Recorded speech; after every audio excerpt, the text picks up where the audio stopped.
Sveiki atvykę į priežastis, kodėl Real Madrid yra turbūt viena iš blogiausių komandų pasaulyje. Ne tik futbole, bet ir krepšinyje. Bet labiau, aišku, kalbėsime futbolą. Taigi, pradėkime nieko nelaukti. Tai faktas numeris 1. Jie yra visi rasistai. Iki paskutinio žmogaus vienas yra rasistas tenais.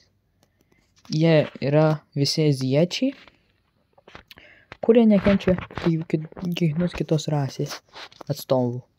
Čia būtų, mano manimo, pirmas dalykas, kodėl tai yra blogiausia. Viena iš blogiausių komandų Real Madridas.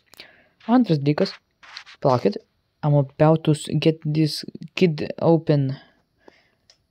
Piu. Tada antras būtų, nes negaliu susifokusuoti, palaukit. Nes jie visi yra stori, azijiečiai. Visi komandos nariai yra virš 125 kg. Pavyzdžiui, kaip pavyzdį galiu paimti Torą Šarą. Jis yra vartininkas jų, kuris sveria 172 kg. Geltonas visas azijietis. Oi, užsimerkęs žodžiauškai. Ir tiesiog, blogai, kam būt storu? Kam tiek daug valgyti? Mažiau. Ir kitas dalykas, trečias būtų faktas, kad jie visi su akiniais. Ir man nepatinka akiniuočiai. Pavyzdžiui, aš labai nekenčiu žmonių su akiniais. Visi žmonės su akiniai turėtų degti ugnyje. Aš taip manau, aš nežinau. Kaip galima akis susigadinti, aš nesuprantu. Kaip galima turėti blogas akis, aš nesuprantu, tiesiog nesuvokiu. Tai dėl to jie, man atrodo, visi... žodžiu, visi turėtų.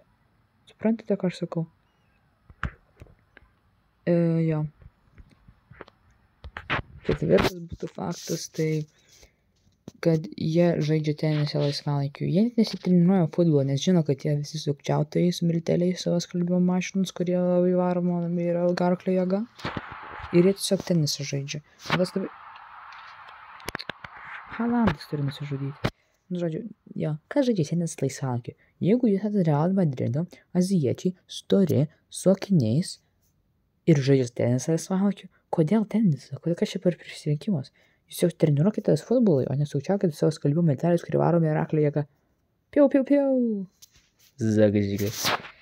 Ok, darykime 5.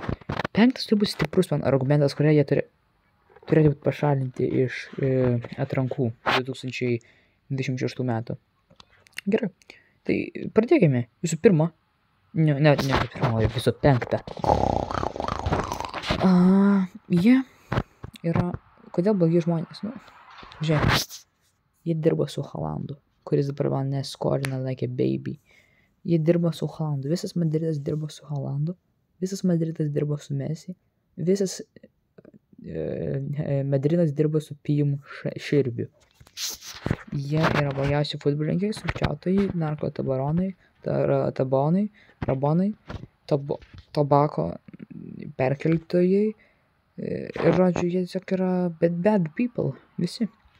Ir Madridas padeda jam, kas yra tiesiog nepakartojama man.